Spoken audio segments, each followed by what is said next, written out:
Insperity presents the Small Business Advocate Show with Jim Blasingame, brought to you by FedEx, CareerBuilder.com, and Palo Alto Software. This is a copyrighted production of Small Business Network, Inc., all rights reserved.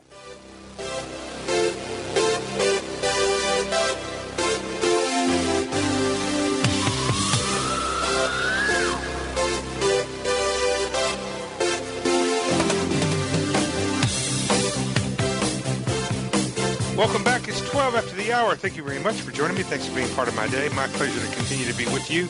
I'm Jim Blasingame, and you're listening to the Small Business Advocate Show. I'm glad you're here.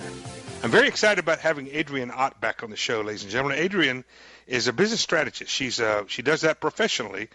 She's a founder of Exponential Edge, Inc., which is a well-respected strategic consulting company. She has worked with companies like yours and mine and larger to help them put their best foot forward. She's the author of the new book, A 24-Hour Customer, which is absolutely right on the money.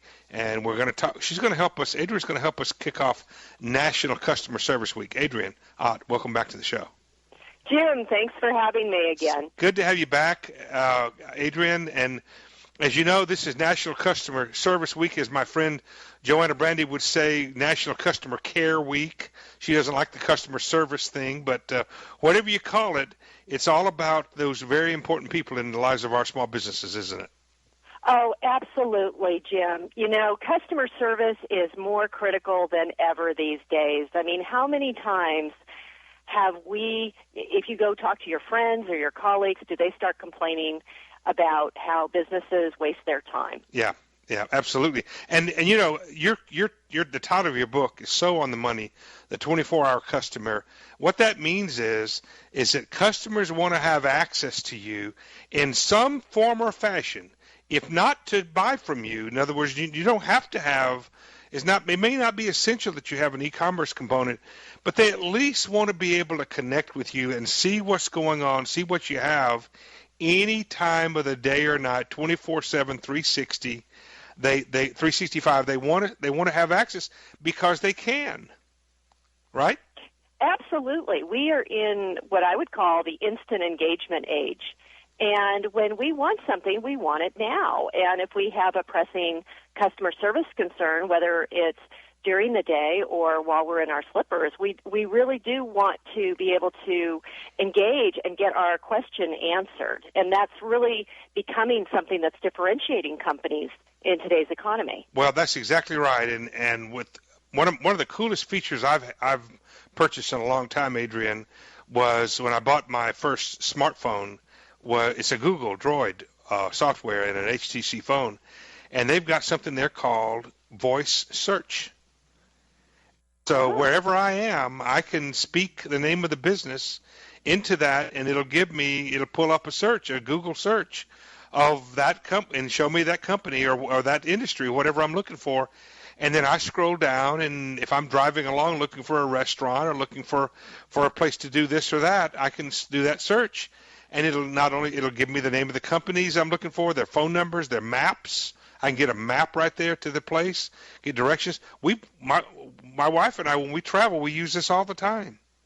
And we're going to see a lot more of this as we move forward. And people are going to come to expect it, just as we come to expect to be able to look up things on Google, for example, in search.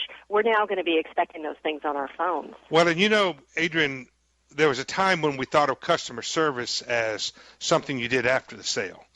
But in today's world, as you point out in your book, The 24-Hour Customer, you may be irrelevant before you ever get to meet the customer. Because of their ability to find you or not online.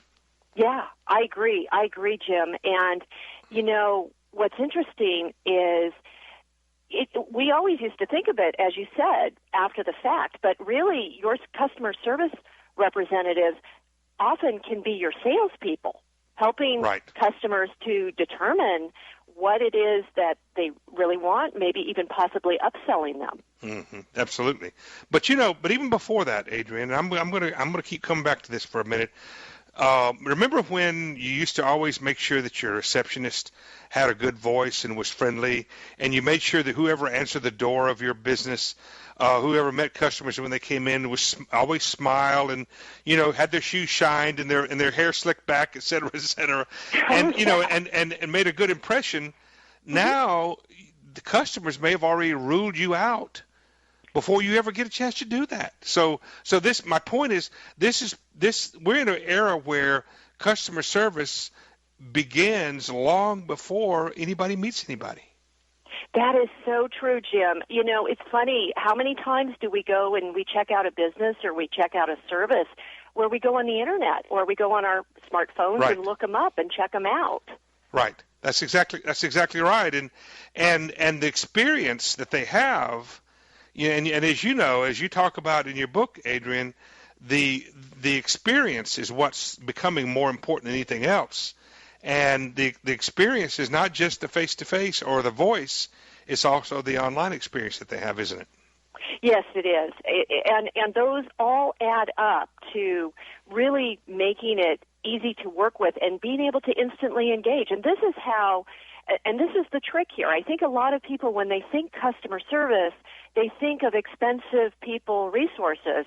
And Right. there are times when we don't want to talk to a person. We just want to get an answer. Right. That's exactly right. And small business owners have the capability to serve their customers through what's called e-customer service. And that's where people can go online and you can actually set up the ability for customers to access their own place on your website to find out how their order is coming.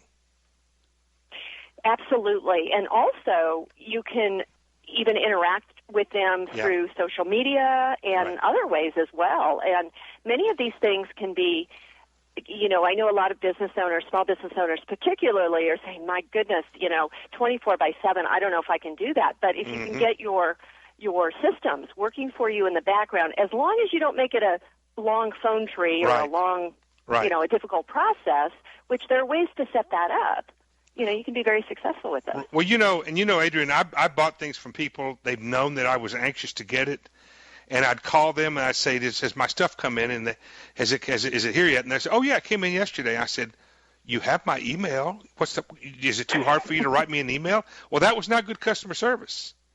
Yeah. And I expected them to connect with me that way, and they didn't do it, and that had an impact on what I did next time. Yeah, but but if you think about it, if that email had been hooked up to, say, their shipping system or their inventory system Right. that said it came in, it could have automatically fired off that email to you. And that's what's exciting about right now, Adrian, is small business owners have access to that kind of power, don't they? You do. The book is called The 24-Hour Customer. The author is Adrian C. Ott, O-T-T. And she and I will be right back. It's 20 after. I'm Jim Blasingame. Stay with me. No matter what the people say. Insperity presents the Small Business Advocate Show with Jim Blasingame, brought to you by FedEx, CareerBuilder.com, and Palo Alto Software. This is a copyrighted production of Small Business Network, Inc., intended for the private use of our audience. Except as otherwise provided by copyright law, all other copying, redistribution, or publication without prior written consent is prohibited. All rights reserved. Prohibited. All rights reserved. Prohibited. All rights